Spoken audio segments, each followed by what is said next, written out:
Good morning, students. Today I am going to continue my lecture for Plus One Arts Political Science, and the name of the chapter is Equality, and the topic is Economic Equality. Let us continue. Inequalities which are entrenched, that is, which remain relatively untouched over generations, are more dangerous for a society. If in a society certain classes जो होती हैं, people जिस classes को belong करते हैं, have enjoyed considerable wealth, power, जो कि इनके साथ ही जाती है. ओवर जनरेशन्स तक ये चीज़ें जो हैं वो लोगों के साथ जाती हैं. The society would become divided between दूस क्लासेस एंड अदर्स. जो रिमेन पुअर होते हैं ओवर जनरेशन्स, वो रिमेन पुअर ही रह जाते हैं ओवर टाइम. कुछ क्लास डिफरेंसेस जो होते हैं वो रिसेंटमेंट को अराइज करते हैं, वायलेंस को बर्थ देते हैं, बिकॉज जो पावर होती है वेल्दी क्लासेस की, वो ये प्रूव करती है कि difficult to reform such a society to make it more open and egalitarian. अब नेक्स्ट हमारा टॉपिक स्टार्ट होगा फेमिनिज्म. पीछे हमने डिस्कस किया था कि चाहे जो मर्जी हो जाए, लेकिन अभी तक कई कंट्रीज ऐसी हैं जहां पर वुमेन और मैन के बीच में डिस्क्रिमिनेशन किया जाता है. फेमिनिज्म जो है एक political doctrine of equal rights है for women and man. Feminist जो हैं वो मैन और वुमेन होते हैं जो बिलीव करते हैं कि बहुत सारी inequality we see in society between man and women.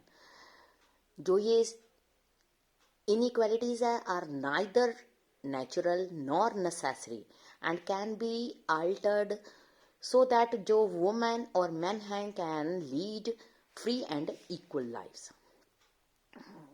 According to feminist, जो inequality है between man and woman in society, it is the result of a patriarchy. That means father.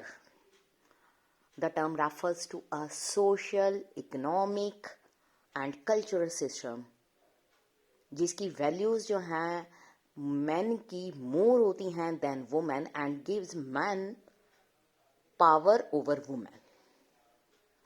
पैट्रियार्ची जो है बेस्ड ऑन द अजम्पशंस, ठीक है, that means man and women are different by nature.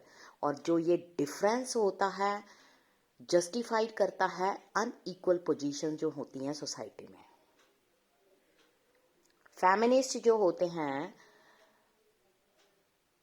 उनका this way of thinking क्या है, by making a distinction between sex, that is biological difference between man and women and gender which determines the different roles that men and women play in the society. For instant अगर हम बात करें the biological fact जो है, only women जो हैं become pregnant and bear children does not require that only women should look after children after they are born. Feminist जो ये शो करते हैं कि that much of inequality between man and women is produced by society not by nature. Patriarchy produce करती है एक division of labour by which women are suppose to be responsible for private and domestic matters. Man जो है responsible for work in the public domain. Feminist का जो ये question है ये डिस्टिंक्शन करता है और इस बात की और पॉइंट आउट करता है कि फैक्ट जो है most women are also active in the public domain. That is why most women all over the world are employed in some form of work outside the home. But जो women है continue to be solely responsible for housework as well. However, despite this, क्या होता है कि जो double burden होता है, feminist term इसको दी गई है. वुमेन आर गिवन लिटर और नो से in decision taken in the public domain. Feminist contented that this public और प्राइवेट जो डिस्टिंक्शन होती है and all forms of gender inequalities जो होती हैं उनको एलिमिनेट करना चाहिए. जब हम पॉलिटिकल साइंस में किसी भी चीज़ की स्टडी करते हैं तो सबसे पहले दो पॉलिटिकल आइडियोलॉजीज जो हैं उनके बारे में स्टडी करना ज़रूरी होता है, उनके कुछ आइडियाज़ के बारे में जानना ज़रूरी है. दीज टू पॉलिटिकल फिलोसफर्स हैं मार्क्सिज्म एंड लिबरलिज्म.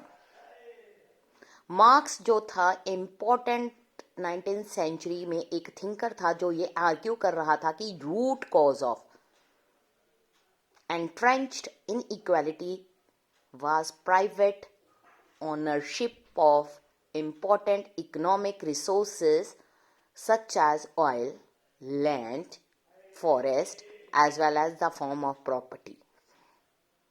उसने ये भी पॉइंट आउट किया कि जो प्राइवेट ओनरशिप है did not only make a class of owners wealthy. इसने ये भी पॉलिटिकल पावर दी. कुछ पावर जो हैं इनेबल करती है them to influence state policies laws. This could prove a threat. किसके लिए? टू अ डेमोक्रेटिक गवर्नमेंट के लिए. मार्क्सिस्ट सोशलिस्ट उन्होंने ये भी फील किया कि जो इकोनॉमिक इनइक्वालिटी है वो सपोर्ट प्रोवाइड करती है to other form of social inequality जैसे difference of rank, privilege. So इन चीज़ों को टैकल करने के लिए और इन इनक्वालिटीज़ के लिए इन सोसाइटी में ये हमें ज़रूरत है कि जो हमें इक्वल अपॉर्चुनिटीज़ प्रोवाइड करनी पड़ेगी और पब्लिक को ये इंश्योर करना पड़ेगा कि control over essential resources and form of property, no private control. कुछ ऐसे व्यूज जो उन्होंने दिए ये डिबेटेबल थे but they have raised important issue which need to be addressed. So ये टॉपिक यहीं तक. नेक्स्ट हम फिर अगले अपने लेक्चर में कंटिन्यू करेंगे. Thank you student.